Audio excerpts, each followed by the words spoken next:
بسم اللہ الرحمن الرحیم۔ محمد صلی اللہ علیہ وآلہ وسلم کا ستارہ چمکا۔ ملک شام کا ایک یہودی ایس مکہ سے کچھ فاصلے پر رہتا تھا۔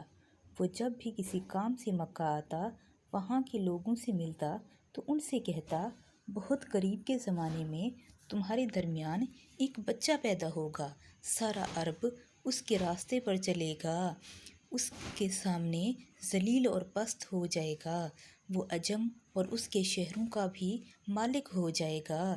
یہی اس کا زمانہ ہے جو اس کی نبوت کے زمانے کو پائے گا اور اس کی پیروی کرے گا، وہ اپنے مقصد میں کامیاب ہوگا۔ جس خیر اور بھلائی کی وہ امید کرتا ہے وہ اس کو حاصل ہوگی، اور جو شخص اس کی نبوت کا زمانہ پائے گا مگر اس کی مخالفت کرے گا، وہ اپنے مقصد اور آرزوؤں میں ناکام ہوگا۔ مکہ معظمہ میں جو بھی بچہ پیدا ہوتا، وہ یہودی اس بچے کے بارے میں تحقیق کرتا اور کہتا، ابھی وہ بچہ پیدا نہیں ہوا۔ آخر جب نبی کریم صلی اللہ علیہ وآلہ وسلم دنیا میں تشریف لائے تو عبد المطلب اپنے گھر سے نکل کر اس یہودی کے پاس پہنچے۔ اس کی عبادت گاہ کے دروازے پر پہنچ کر انہیں آواز دی۔ ایس نے پوچھا، کون ہے؟ انہوں نے اپنا نام بتایا۔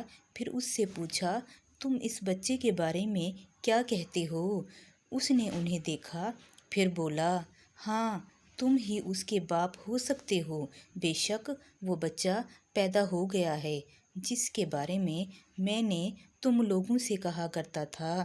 وہ ستارہ آج طلوع ہو گیا ہے جو اس بچے کی پیدائش کی علامات ہے، اور اس علامات پہ کہ اس وقت اس بچے کو درد ہو رہا ہے، یہ تکلیف اسے 3 دن رہے گی اور اس کے بعد یہ ٹھیک ہو جائے گا۔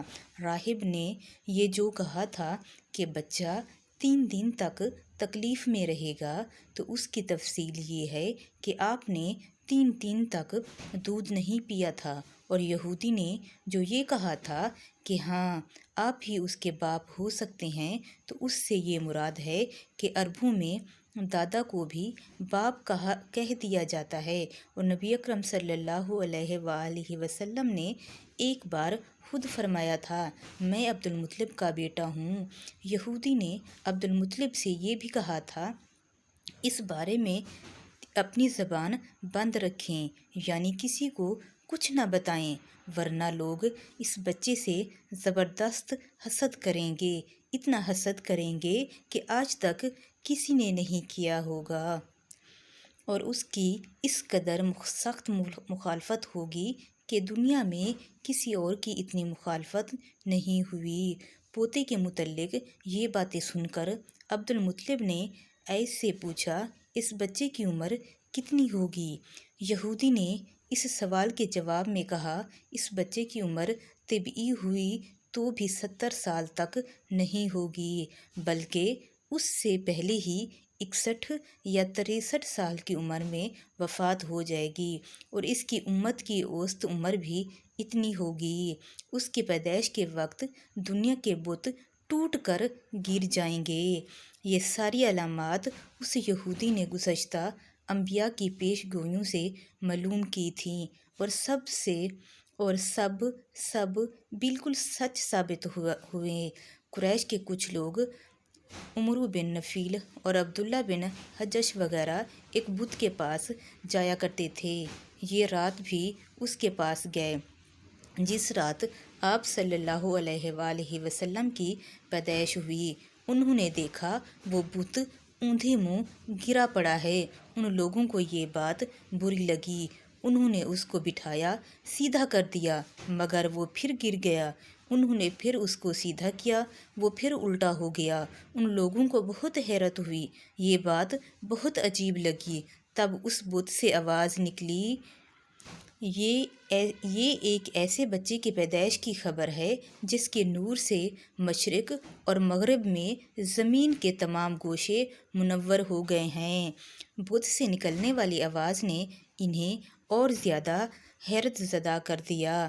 اس کے علاوہ ایک واقعہ یہ پیش آیا کہ ایران کے شہنشاہ کسریٰ نوشیروان کا محل ہلنے لگا۔ اس میں شگاف پڑ گئے۔ نوشیروان کا یہ محل نہایت مضبوط تھا، بڑے بڑے پتھروں اور چونے سے تعمیر کیا گیا تھا۔ اس واقعے سے پوری سلطنت میں دہشت پھیل گئی۔ شگاف پڑنے سے خوفناک آواز بھی نکلی تھی۔ محل کے 14 کنکرے ٹوٹ کر نیچے آ گرے تھے۔ آپ کی پیدائش پر ایک واقعہ یہ پیش آیا کہ فارس کے تمام آتش کدوں کی وہ آگ بجھ گئی جس کی وہ لوگ پوجا کرتے تھے، اس کو بجھنے نہیں دیتے تھے، لیکن اس رات ایک ہی وقت میں تمام کے تمام آتش کدوں کی آگ آنن فانن بجھ گئی۔ آگ کے بجھنے والوں میں رونا پٹنا مچ گیا۔ کسریٰ کو یہ تمام اطلاعات ملیں تو اس نے ایک کاہن کو بلایا۔ اس نے اپنے محل میں شگاف پڑنے اور آتش کدوں کی آگ بجھنے کے واقعات اسے سنا کر پوچھا، آخر ایسا کیوں ہو رہا ہے؟ وہ کاہن خود تو جواب نہ دے سکا، تاہم اس نے کہا، ان سوالات کے جوابات میرا ماموں دے سکتا ہے، اس کا نام ستی ہے۔ نوشیروان نے کہا، ٹھیک ہے، تم جا کر ان سوالات کے جوابات لاؤ۔ وہ گیا، ستی سے ملا، اسے یہ واقعات سنائے۔ اس نے سن کر کہا، ایک عصا والے نبی ظاہر ہوں گے جو عرب اور شام پر چھا جائیں گے، اور جو کچھ ہونے والا ہے ہو کر رہے گا۔ اس نے جواب کسریٰ کو بتایا۔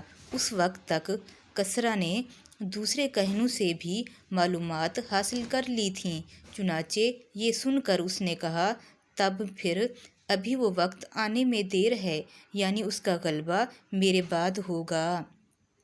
پیدائش کے 7ویں دن عبدالمطلب نے آپ کا عقیقہ کیا اور آپ کا نام محمد رکھا۔ عربوں میں اس سے پہلے یہ نام کسی کا نہیں رکھا گیا تھا۔ قریش کو یہ نام عجیب سا لگا، چنانچہ کچھ لوگوں نے عبدالمطلب سے کہا، اے عبدالمطلب، کیا وجہ ہے کہ تم نے اس بچے کا نام اس کے باپ دادا کے نام پر نہیں رکھا بلکہ محمد رکھا ہے، اور یہ نام نہ تمہارے باپ دادا میں سے کسی کا ہے نہ تمہاری قوم میں سے کسی کا؟ عبدالمطلب نے انہیں جواب دیا، میری تمنا ہے کہ آسمانوں میں اللہ تعالیٰ اس بچے کی تعریف فرمائیں اور زمین پر لوگ اس کی تعریف کریں۔ محمد کے معنی ہے جس کی بہت زیادہ تعریف کی جائے۔ اسی طرح والدہ کی طرف سے آپ کا نام احمد رکھا گیا۔ احمد نام بھی اس سے پہلے کسی کا نہیں رکھا گیا تھا۔ مطلب یہ کہ ان دونوں ناموں کی اللہ تعالیٰ نے حفاظت کی اور کوئی بھی یہ نام نہ رکھ سکا۔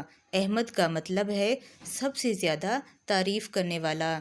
علامہ سہیلی نے لکھا ہے، آپ احمد پہلے ہیں اور محمد بعد میں، یعنی آپ کی تعریف دوسروں نے بعد میں کی۔ اس سے پہلے آپ کی شان یہ ہے کہ آپ اللہ تعالیٰ کی سب سے زیادہ حمد و ثنا کرنے والے ہیں۔ پرانی کتابوں میں آپ کا نام احمد ذکر کیا گیا ہے۔ اپنی والدہ کے بعد آپ نے سب سے پہلے صوبیہ کا دودھ پیا۔ صوبیہ نبی کریم صلی اللہ علیہ وآلہ وسلم کے چچا ابو لہب کی باندھی تھی۔ ان کو ابو لہب نے آپ کی پیدائش کی خوشی میں آزاد کر دیا تھا۔ صوبیہ نے آپ کو چند دن تک دودھ پلایا۔ ان دنوں صوبیہ کے ہاں اپنا بیٹا ہوا تھا۔ آپ کی والدہ نے آپ کو صرف 9 دن تک دودھ پلایا۔ ان کے بعد صوبیہ نے پلایا۔